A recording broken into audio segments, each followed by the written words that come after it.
ప్రజల సంక్షేమమే లక్ష్యంగా తెలుగుదేశం పార్టీ కృషి చేస్తుందని పార్టీ కాకినాడ జిల్లా అధ్యక్షులు జ్యోతుల నవీన్ కుమార్ పేర్కొన్నారు. కాకినాడ రూరల్ మినీ మహానాడులో ఆయన పాల్గొని ప్రసంగించారు. కాకినాడ రూరల్ నియోజకవర్గం మహానాడు సర్పవరం జంక్షన్ స్పందన హాల్లో కోఆర్డినేటర్ పిల్లి సత్యనారాయణ మూర్తి, కోఆర్డినేటర్ కటకం శెట్టి వెంకట ప్రభాకర్ ఆధ్వర్యంలో జరిగింది. ఈ కార్యక్రమంలో ముఖ్య అతిథిగా ఎమ్మెల్సీ పేరాబత్తుల రాజశేఖర్, తెలుగుదేశం పార్టీ జిల్లా అధ్యక్షుడు జ్యోతుల నవీన్, రాష్ట్ర సెట్టిబెల్జ కార్పొరేషన్ చైర్మన్ కుడుపూడి చిట్టిబాబు, మాజీ ఎమ్మెల్యే పిల్లి అనంతలక్ష్మి, టీడీపీ సీనియర్ నాయకులు చిక్కాల దొరబాబు, టీడీపీ సీనియర్ నాయకులు వాసిరెడ్డి యేసుదాసు, కాకినాడ రూరల్ మాజీ ఎంపీటీసీలు, సర్పంచులు, టీడీపీ మహిళా నాయకులు అధిక సంఖ్యలో పాల్గొన్నారు. ఈ నెల 27, 28, 29 తేదీల్లో కడపలో జరిగే మహానాడు కార్యక్రమంలో పాల్గొని విజయవంతం చేయాలని కోరారు. రూరల్ నియోజకవర్గ మహానాడు కార్యక్రమంలో రూరల్ నియోజకవర్గ టీడీపీ కార్యకర్తలందరూ ఉత్సాహంగా అధిక సంఖ్యలో పాల్గొన్నారు. కాకినాడ రూరల్ నియోజకవర్గం మహానాడు కార్యక్రమం ఘనంగా నిర్వహించబడింది. ఈ కార్యక్రమంలో మాజీ ఎమ్మెల్యే పిల్లి అనంతలక్ష్మి, మాజీ మంత్రి చిక్కాల రామచంద్రరావు, నురుకుర్తి వెంకటేశ్వరరావు, పెంకే శ్రీనివాస్ బాబా, పార్టీ మండల అధ్యక్షుడు సీతయ్య దొర, మాసమను గంగయ్య, యాదవల సంఘం అధ్యక్షుడు మరియు టీడీపీ సీనియర్ నాయకులు పితాని అప్పన్న, చీడిగా మాజీ సర్పంచ్, ఎస్ఎస్ఎల్ అధ్యక్షులు కొల్లాబత్తుల అప్పారావు, తెలుగుదేశం పార్టీ నాయకులు, కార్యకర్తలు తదితరులు పాల్గొన్నారు.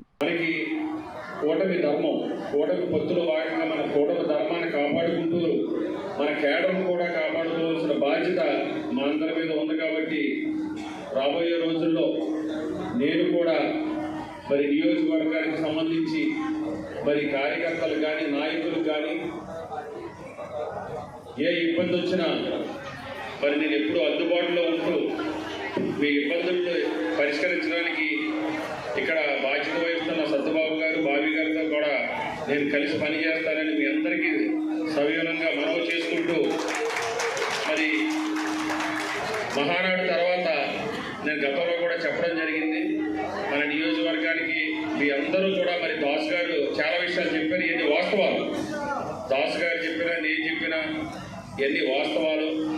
ఎప్పుడైతే కార్యకర్తలు మరి అభిప్రాయాలను మనం ముందుకు తీసుకెళ్తున్నామో, కార్యకర్తలకి అండగా నిలుస్తున్న రోజునే ఆ పార్టీ బలంగా ఉంటుంది. తెలియదంటే ఈ రోజు కూడా అది ఒక మన పరిస్థితి జరిగితే ఎప్పుడు ఓడించి పరిస్థితి కనపడలేదు. ఆ కార్యకర్తలందరూ కూడా కేసీఆర్ దగ్గరికి, హరీష్ దగ్గరికి, కేటీఆర్ దగ్గరికి పోయారు. మన కార్యకర్తలు అవ్వచ్చు, వేరే పొత్తు ఉన్నప్పుడు పోతే ఇప్పుడు రమ్మంటే ఎవడొస్తాడు, నేను వెళ్ళిపోతానండి ఎవరి దగ్గర మళ్ళీ రావాలంటే వచ్చి పరిస్థితి ఉండదు. ఆ పరిస్థితి కాకుండా మనం ఎప్పుడు జనసేనకి సీట్ ఇవ్వండి, మేము పనిచేస్తాం కట్టుబడి జనసేన గట్టులోకి వెళ్తాం. కానీ ఇక్కడ మనకు కోట కంపల్సరీగా ఉండాలని చెప్పి సందర్భంగా జిల్లా పార్టీ అధ్యక్షులు తెలియజేసుకుంటూ, మరి నామినేటివ్ పదవులు కూడా ఈ కాకినాడ పార్లమెంట్లో జనసేన అంటే మేము పనిచేయలేదా, మేము ఓట్లేదా, మేము అందరూ కూడా ఒకటి అడిగిచ్చి ఒకటి మనకెళ్ళండి, ఒకటి అడిగిచ్చి ఒకటి మనకెళ్ళండి. ఇది సమానంగా పంచవలసిన అవసరం ఉంటుంది. 6% ఉన్నారు పార్టీకి. 21 ఎమ్మెల్యే, 2 ఎంపీలు, ఒక మంత్రి గారు, 3 మంత్రి గారు. వారి కోటాలో మనం ఏం అడగట్లేదు. మన కోటాలో మన పార్టీకి ఓటా కంపల్సరీగా కావాలని చెప్పి సందర్భంగా తెలియజేద్దాం. ఈ పద్ధతిలో ఉంటే రేపు స్థానిక సంస్థల్లో తెలుగుదేశం పార్టీ కాకినాడ రూరల్ నియోజకవర్గంలో బతికించలేము కూడా.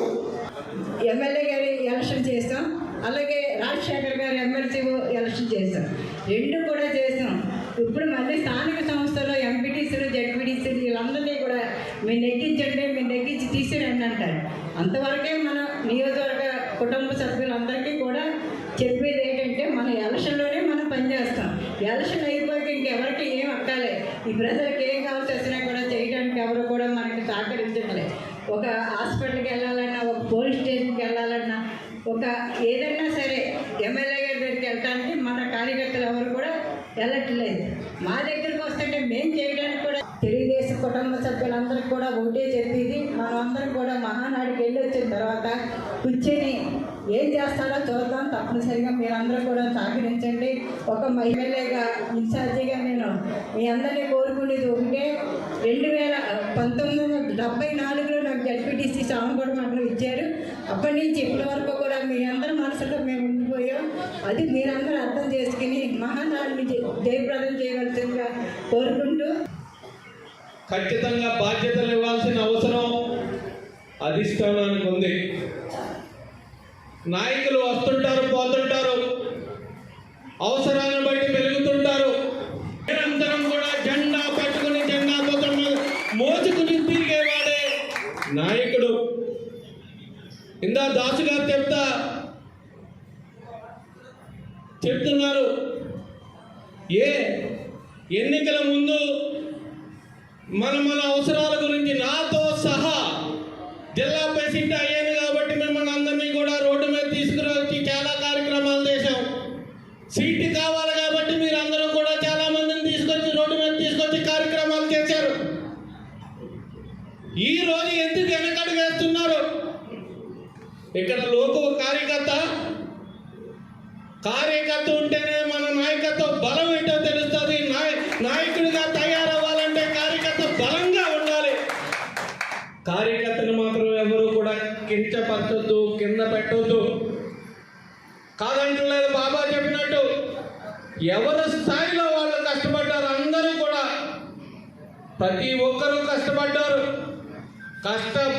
కాబట్టి ఈరోజు రూరల్ నియోజకవర్గంలో జనసేనకి వెళ్ళినా సరే రాష్ట్రంలో ఎక్కడా లేనంత మెజార్టీని ఇక్కడ ఇచ్చారు అంటే తెలుగుదేశం పార్టీ కార్యకర్త కూడా కష్టపడ్డారు కాబట్టి.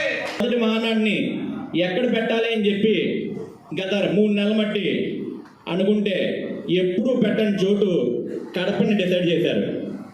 కడపని ఎందుకు డిసైడ్ చేశారంటే ఈరోజు కడప జిల్లాను కూడా మనం మ్యాక్సిమం కైవసం చేసుకుని తెలుగుదేశం గడ్డ అని చెప్పి నిరూపించుకున్నందుకు దానికి ఈరోజు కడపని మనం సెలెక్ట్ చేసుకుని కడపలో కూడా మా సత్తా ఉంది అని చెప్పి నిరూపించుకోవడానికి మనం కడపని సెలెక్ట్ చేసుకోవడం జరిగింది. ఆనవాయితీగా ఎప్పుడు ఈ మహానాడు జరిగినా నియోజకవర్గాల్లో మహానాడుకు ప్రతి మహానాడు పెట్టుకుంటాం. ఇదివరకు మనం మినీ మహానాడు అనేవాళ్ళం, కానీ ఈరోజు నియోజకవర్గ మహానాడుగా మనం పేరు. నియోజకవర్గ మహానాడులు ముందు మహానాడికి ప్రతి నియోజకవర్గంలో 175 నియోజకవర్గాల్లో మనం మహానాడులు కండక్ట్ చేసుకుంటాం. ఆ మహానాడులో భాగంగా ఈరోజు కాకినాడ రూరల్ నియోజకవర్గంలో మరి మన తెలుగుదేశం సోదరులకి సోదరిమణులకి అందరికీ కూడా మహానాడు పిలిపించి ఈరోజు తెలుగుదేశం పార్టీ ఇక్కడ కూటమి ప్రభుత్వం నడుస్తున్నా తెలుగుదేశం పార్టీకి మనందరం ఉన్నామని చెప్పి నిరూపించుకోవడానికి మనందరం వచ్చి ఈ మహానాడిని విజయవంతం చేస్తున్న ప్రతి ఒక్కరికి కూడా నేను ధన్యవాదాలు